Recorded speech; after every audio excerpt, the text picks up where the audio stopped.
안녕하세요. 오늘의 사연입니다. 구독과 좋아요 한 번씩 부탁드릴게요. 바로 사연 시작하겠습니다. 제 이름은 이혜윤이고 30대 회사원이에요. 한 살 연상의 남편 김재혁과 직장에서 만나 6년 전에 결혼했어요. 현재는 6살 된 딸 은비와 셋이서 살고 있어요. 하지만 남편과는 3년 전쯤부터 사이가 좋지 않아요. 사건의 발단은 딸의 유치원 선택이었죠. 남편과 저는 의견이 달라 조금 다툼이 생겼어요. 남편은 딸이 영어를 잘했으면 좋겠다며 영어 수업이 있는 유치원을 원했지만 저는 잘 먹고 잘 놀 수 있는 유치원을 원했어요. 그래서 남편에게 딸이 어릴 때에는 공부 같은 거 모르고 그냥 신나게 놀았으면 좋겠다고 말했는데 남편은 영어를 재밌어 할 수도 있다면서 보내보지도 않고 판단하지 말라며 영어 유치원에 보낼 거라고 했어요. 결국 충분히 논의되지 않아 남편이 원하는 유치원에 다니게 되었는데 입학하고 나서부터가 더 힘들었어요. 딸이 다니는 유치원에는 남자 교사가 없어 행사가 있을 때면 참여 수업이라는 명목으로 아빠에게 도움을 요청하는 경우가 많았어요. 처음에는 그 정도쯤이야 라며 대수롭지 않게 생각했지만 생각보다 잦은 행사에 계속 참여하다 보니 지겨워졌나 봐요. 딸이 아빠가 와줬으면 해서 남편에게 매번은 아니더라도 한 달에 한 번 정도는 참여해줬으면 한다고 말했는데 남편은 알겠다고 말로만 말할 뿐 실제로는 행사에 참여하지 않았어요. 나중에는 유치원 이야기만 나오면 싫은 표정을 지었고 딸이 보는 아빠의 모습은 소파에 늘어져 쉬거나 잠만 자는 사람이 된 거죠. 게다가 요즘은 귀가 시간도 밤늦은 시간이 잦아 대화하는 횟수가 줄고 있었어요. 그래도 우리는 유치원과 관련된 것 외에는 나름대로 대화를 어떻게든 했고 남편이 마음만 먹으면 둘만의 시간을 보낼 수 있었기 때문에 아직은 관계 회복이 가능하다고 생각했어요. 그런 나날을 보내던 저는 얼마 전부터 속이 울렁거리는 듯한 메스꺼움과 감기 같은 증상으로 컨디션이 좋지 않았어요. 처음에는 컨디션 난조인 줄 알았는데 이렇게 며칠 동안 컨디션이 좋지 않은 것도 흔치 않은 일이었어요. 설마 라고 생각하며 약국에서 임신 테스트기를 구입해 집에서 검사를 해보니 2줄이 나왔어요. 생전 처음 있는 일도 아니었고 새 생명이 내 안에 들어왔다는 사실에 진심으로 기뻤던 저는 집에 돌아온 남편에게 둘째를 임신했다고 말했어요. 하지만 남편의 반응은 제가 생각했던 것과는 달리 어딘지 모르게 당황스러운 표정이었어요. 정말 임신했어? 확실한 거 맞아? 아직 테스트기로만 검사한 거라 100% 장담하진 못하지만 느낌상 맞는 것 같아. 그거 정말 믿어도 돼? 왜 계속 묻는 거야? 내가 임신한 게 기쁘지 않을 이유가 있어? 아니, 그런 게 아니라 은비와의 나이 차이 때문이야. 6살 나이 차이면 육아 기간도 길어지고 입학 시기가 겹칠 수도 있잖아. 그런 걸 걱정하고 그래. 다른 것도 걱정되는 게 있어? 아니야. 일단 내 얘기는 접어두고 정말 임신한 건지 병원에 확인하러 가보자. 알겠어. 일단 확실하게 하는 게 좋지. 이번 주에 휴가 내서 병원 갔다 올게. 나도 같이 갈게. 걱정도 되고. 남편의 말에 따라 저는 은비를 낳을 때 다니던 병원에 예약했어요.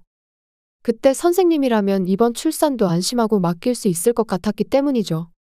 우리는 딸을 유치원에 보내고 둘이서 산부인과로 향했는데 5년 전과 마찬가지로 병원은 북적거렸어요.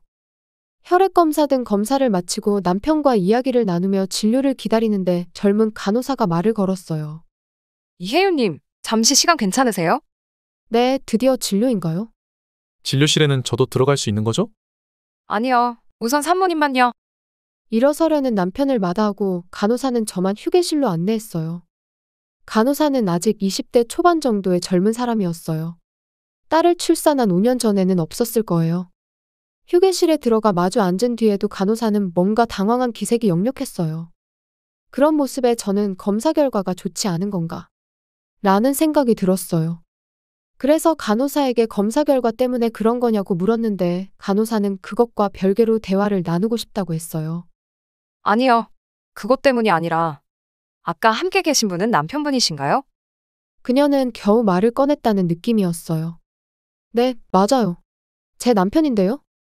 남편이라고 하면 결혼을 하신 거죠? 맞는데 그건 왜 물어보세요? 제 남편이 무슨 문제라도 있나요? 조금 궁금한 게 있어서요. 제가 5년 전에도 이 병원에서 딸을 낳았으니 접수처에서 일하시는 분에게 물어보면 제 남편에 대해 궁금한 거 알 수 있을 것 같은데요.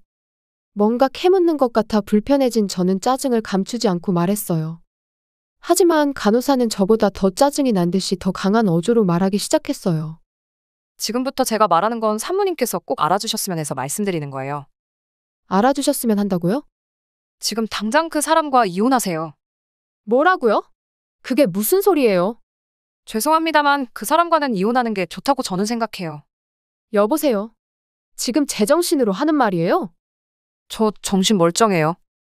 다만 산모분과 아이를 생각하면 도저히 가만히 있을 수 없었어요. 알겠어요.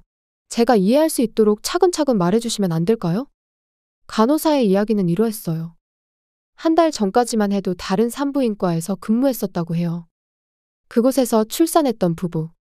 아니, 정식으로 혼인신고를 하지 않은 커플이었다고 하는데 그 남자가 제 남편인 것 같고 아버지로서 출산을 함께 했다는 거예요. 이름도 똑같고 나이도 체격도 비슷하고. 한 달 전에 만났을 때 첫째라고 했는데 분만실에서 마사지도 해주고 음료수에는 빨대를 꽂아 마시게 하고 통증을 완화시켜주는 등 매우 잘 도와줘서 처음부터 능숙할 수 있는 사람도 있구나 라고 느꼈거든요. 그런데 그렇게 헌신적으로 함께 하시는데 여성분과는 아직 혼인신고 안 하셨다고 하셔서 굉장히 인상 깊어서 제가 또렷이 기억하고 있어요. 저는 간호사에게 이런 것 때문에 이혼하라고 한 거냐고 물었고 간호사는 본인 전 남편이 바람 피우는 바람에 결혼 생활이 얼마 전 파탄 났다며 저보고 진실을 꼭 알고 있으라고 했어요. 전혀 예상하지 못한 이야기라 일단 알겠다고 하고 나머진 혼자 생각해보겠다고 하니 간호사는 서둘러 자리를 떴어요. 간호사와 이야기를 나눈 후 제가 얼마나 표정이 안 좋았는지 남편은 괜찮냐고 연신 물어봤어요. 하지만 다정한 말에도 저는 왠지 모르게 기분이 나빴어요. 이후 진료를 마친 우리는 딸을 유치원에서 픽업해 집으로 돌아왔어요. 그리고는 남편에게 입덧이 너무 심해 힘들다고 딸을 데리고 친정집에 당분간 가 있겠다고 말하고 짐을 싸고 친정집으로 갔어요. 그리고 지인이 근무하는 흥신소를 통해 여성의 신원 조사를 의뢰하기로 했어요. 간호사의 말만으로는 남편이 바람을 피우고 있다는 확실한 증거가 될 수 없잖아요. 제가 집을 비운 틈을 타서 남편은 곧 그 여자의 집에서 지내게 되었어요. 그래서 조사를 의뢰한 2주라는 짧은 기간 동안 불륜의 증거를 많이 확보할 수 있었고 3주 후에는 저는 변호사와 함께 남편과 여자가 사는 아파트로 향했어요. 남편과 불륜 상대는 제 모습을 보고 깜짝 놀라했어요. 상대 여성은 20대 초반이었고 띠동갑 아저씨에게 속은 줄 알았는데 유부남인 줄 알고 만난 것 같았어요. 왜냐하면 저보고 좋아하는 사람이 생기면 유부남이든 총각이든 무슨 상관이냐고 했거든요. 너 여기 뭐하러 온 거야?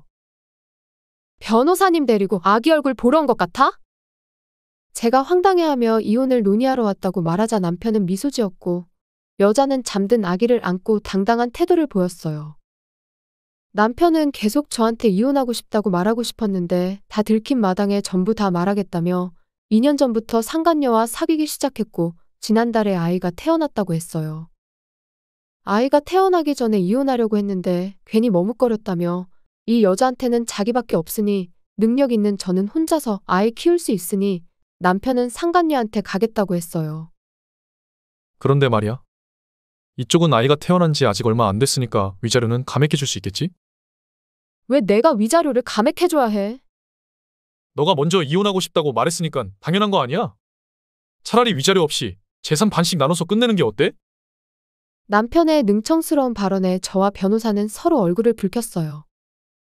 나한테는 은비와 뱃속에 아이도 있잖아. 위자료만으로 끝이라고 생각해? 그리고 그 여자의 아이는 은비와 지금 뱃속의 아이와 남매가 되는 거잖아. 불쌍하다고 생각하지는 않아? 내가 왜 그런 죄책감에 시달려야 해? 죄책감이라는 단어를 쓰는 남편에게 남은 적마저 떨어졌어요. 너무나 무책임한 모습에 위자료도 감액 없을 거고 양육비도 제대로 청구하겠다고 으름장을 놨어요. 한 가정을 망가뜨린 책임을 지게끔 하고 싶었거든요. 그리고 남편에게 앞으로 변호사를 통해서 이야기하라고 하고 자리를 떴어요. 이후 남편은 위자료 3,500만 원과 두 자녀의 양육비를 월 90만 원씩 20년간 받기로 했어요. 상간녀에게는 유부남과의 불륜으로 아이를 낳았기 때문에 이쪽에도 3천만 원을 청구했어요. 그녀는 모아둔 돈이 없으니 분할로 주고 싶다고 했지만 서로 빨리 끝내는 게 낫지 않겠냐고 말했더니 어디선가 빌려서 주더라고요.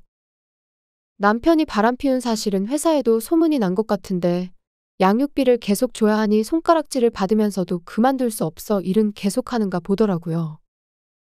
뭐 그렇게 오래 가진 못하고 그만둘 것 같지만 그렇게 되면 여자도 지금보다 더 힘들어질 테고 뿌린 대로 거두는 거겠지요. 저는 현재 뱃속에 생명을 키우며 딸과 함께 살고 있어요. 뱃속의 아이가 여자임을 알게 된 딸은 매일같이 빨리 태어나라고 말하고 여동생 이름은 자기가 지을 거라고 들떠 있어요. 벌써 언니가 된 것처럼 행동하는 모습을 볼 때마다 뱃속의 아이도 첫째처럼 밝고 씩씩하게 자랐으면 좋겠다는 생각이 드네요. 지금은 새 식구가 함께 살 수 있는 날이 오기만을 손꼽아 기다리는 중입니다. 시청해주셔서 감사합니다. 그럼 다음 영상에서 다시 뵙겠습니다.